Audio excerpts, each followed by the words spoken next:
ಬಿಜೆಪಿಯಿಂದಲೂ ಒಂದು ರೀತಿ ಪಾದಯಾತ್ರೆ ಸ್ಟಾರ್ಟ್, ಮೈಸೂರುವರೆಗೆ ಒಂದು ಪಾದಯಾತ್ರೆ ಮಾಡೋಣ ಅನ್ನೋ ಚರ್ಚೆ ಸ್ಟಾರ್ಟ್ ಆಗಿದೆ.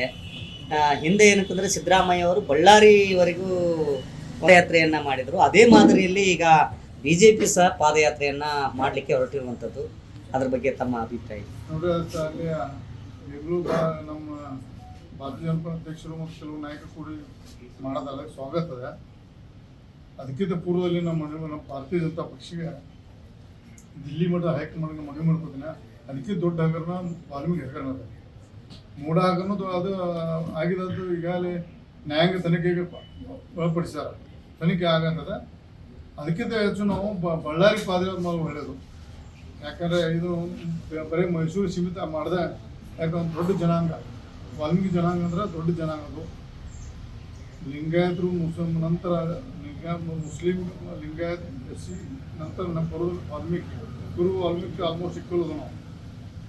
ಅದಕ್ಕೆ ಆ ಜನಾಂಗ ಮೋಸ ಮಾಡೋದಂಥ ಸರ್ಕಾರದ ವಿರುದ್ಧ ಬರೀ ನಾವು ಸದನದಲ್ಲಿ ಗಲಾಟೆ ಮಾಡಿದ್ರೆ ಪಾದಯಾತ್ರೆ ಮಾಡ್ಬೇಕು. ಈಗ ಮೊದಲು ಬಳ್ಳಾರಿ ಪಾದಯಾತ್ರೆ ಮಾಡ್ಬೇಕು. ಈ ತಮ್ಮ ಮಾಧ್ಯಮ ಮುಖಾಂತರ ಮನವಿ ಮಾಡ್ಕೊಂಡು ಮತ್ತು ನಾನು ಈಗಾಗಲೇ ಭಾರತೀಯ ಜನತಾ ಪಕ್ಷ ದಿಲ್ಲಿಯ ಮಟ್ಟಿಗೆ ಪ್ರಮಿಸಿಕೆ ಇದ್ದೇನೆ.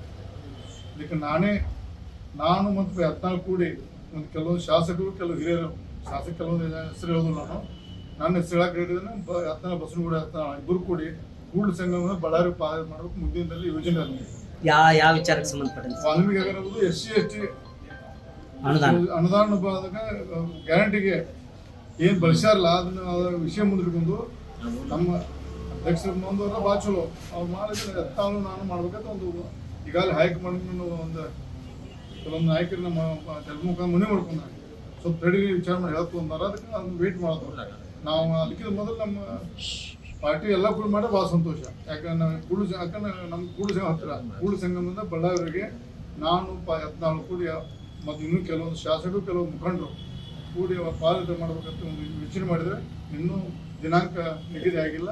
ಅತಿ ಶೀಘ್ರದಲ್ಲಿ ನಾವೆಲ್ಲ ಕೂತ್ಕೊಂಡು ಒಂದು ಬೆಳಗಾವಿ ಮೀಟಿಂಗ್ ಮಾಡ್ಕೊಂಡು ಅತಿ ಶೀಘ್ರ ಒಂದು ಪ್ರಾರಂಭ ಮಾಡ್ತೀವಿ. ಸರ್, ವಾಲ್ಮೀಕಿ ಹಗರಣ ಹೋಗ್ತಾ ಇದ್ದಾರೆ. ಎಲ್ಲೋ ಒಂದ್ ಕಡೆ ಇದನ್ನು ಮರೆಮಾಚಲಿಕ್ಕೆ ಪ್ರಯತ್ನ ಮಾಡ್ತಾ ಇದ್ದಾರೆ ನಿಮ್ಮ ಬಿಜೆಪಿ ಅವರು ಅಂತ. ಯಾಕಂತಂದ್ರ ಇಷ್ಟೊಂದು ದೊಡ್ಡ ಪ್ರಮಾಣದಲ್ಲಿ ST ಅವರಿಗೆ ಅನ್ಯಾಯ ಆದ್ರೂ ಸಹಿತ ಇದ್ರ ಬಗ್ಗೆ ಬಹಳ ಇದು ವಹಿಸೋದು ಬಿಟ್ಟು ಈಗ ಎಲ್ಲೋ ಒಂದು ಸೈಟ್ ಹಂಚಿಕೆಯಲ್ಲಿ CM ಅವರು ಇದು ಆಗಿದ್ದಾರೆ ಅಂತೇಳಿ ಅದನ್ನೇ ಬಹಳ ರೀತಿಯಲ್ಲಿ ಹೇಳ್ಕೊಂಡು CM ಮಾಡಿ ಒಂದು ಮೂಡ ಹಗರನು ಅದು ದೊಡ್ಡ ಸೀರಿಯಸ್ ಮ್ಯಾಟ್ರ. ಅದ್ರ ಬಗ್ಗೆ ಚಕಾರದಿಂದ ಹೆಚ್ಚಿದ್ದು ಸರಿ ಇದೆ. ಆದರೆ ವಾಲ್ಮೀಕಿ ಹಗರಣ ಯಾಕಂದ್ರೆ ಎಷ್ಟು ಮಟ್ಟಿಗೆ ವಿಧಾನಸಭೆಯಲ್ಲಿ ನಾವು ಇದನ್ನು ಮಾಡ್ಬೇಕಂತ ಮಾಡಿದ್ದೀವಿ. ಆದರೆ ಅಷ್ಟು ಮಟ್ಟಿಗೆ ಬರಲಿಲ್ಲ. ಯಾಕಂದ್ರೆ ಸರ್ಕಾರ ಭಾಳ ಮಂಡತನದಿಂದ ನಿಂತಿದೆ. ಈ ಮಟ್ಟಕ್ಕೆ ಸಿದ್ದರಾಮಯ್ಯ ಬಗ್ಗೆ ಭಾಳ ಗೌರವ ಇತ್ತು ನಮ್ಗೆ. ಅಂತ ಯಾವುದೋ ಪಕ್ಷದ ಮುಖ್ಯಮಂತ್ರಿ ಇದ್ರೆ ಸಿದ್ದರಾಮಯ್ಯ ಬಗ್ಗೆ ಭಾಳ ಗೌರವ ಇತ್ತು. ಬಟ್ ಇದು ನಡೆದಂಥ ರೀತಿ ನೋಡಿದ್ರೆ ಭಾಳ ಕೆಟ್ಟ ಅನಿಸಿದೆ. ಯಾಕೆ ಅವರ ಮುಖ್ಯಮಂತ್ರಿ ಇದ್ದಾಗ SC/ST OBC ಮಂದಿಗೆ ಅನ್ಯಾಯ ಆಗ್ತದಂದ್ರೆ ಸರಿ ಅಲ್ಲ. ಅತಿ ತಕ್ಷಣ ಅವರು ಯಾವುದು ಒತ್ತಡದಲ್ಲಿ ಸಿಲುಕಿದಾರಲ್ಲ ಹೊರಗೆ ಬಂದು ಹಿಂದಿನ ಸಿದ್ದರಾಮಯ್ಯ ತನಿಖೆಗೆ ಆದೇಶ ಮಾಡಬೇಕು. ಸರ್, ಅವ್ರನ್ನ ಕೆಳಗಿಳಿಸ್ಬೇಕು ಅಂತ ಹೇಳಿ ಒಂದು ಕಾಂಗ್ರೆಸ್ನಲ್ಲೇ ಒಂದು ತಂಡ ಕೆಲಸ ಮಾಡ್ತಾ ಇದೆ. ಮೊದಲಿಗೆ ತಾವು ಒಂದು ಮಾತು ಹೇಳಿದ್ರಿ, ಸಿದ್ದರಾಮಯ್ಯನ ಕೆಳಗಿಳಿಸ್ತಾರೆ ನೋಡ್ತಾ ಇರಿ, ಮುಂದೊಂದು ದಿವಸ ಅವನೇ ಕೆಲಸ ಮಾಡುವಂತ ನಾವು ಪಕ್ಷದ ಕಾರ್ಯಕರ್ತರು ಟೈಪ್ MLA ಪಕ್ಷದ ಒಂದು ಶಿಸ್ತು ಸಿಪಾಯಿಗಳಿಂದ ಹೈಕಮಾಂಡ್ ವೇಟ್ ಮಾಡುತ್ತದೆ. ಮಾತಾಡೋದು ನಾನು ಏನು ಹೈಕಮಾಂಡ್ ಮಾತಾಡೋದು ರಾಜ್ಯದಕ್ಕೆ ಯಾವ ಒಪ್ಪಿಲ್ಲ, ಒಪ್ಪೋದಿಲ್ಲ. ಗ್ಯಾರಂಟಿ ನ್ಯೂಸ್, ಸುದ್ದಿ ಖಚಿತ, ನ್ಯಾಯ ನಿಶ್ಚಿತ.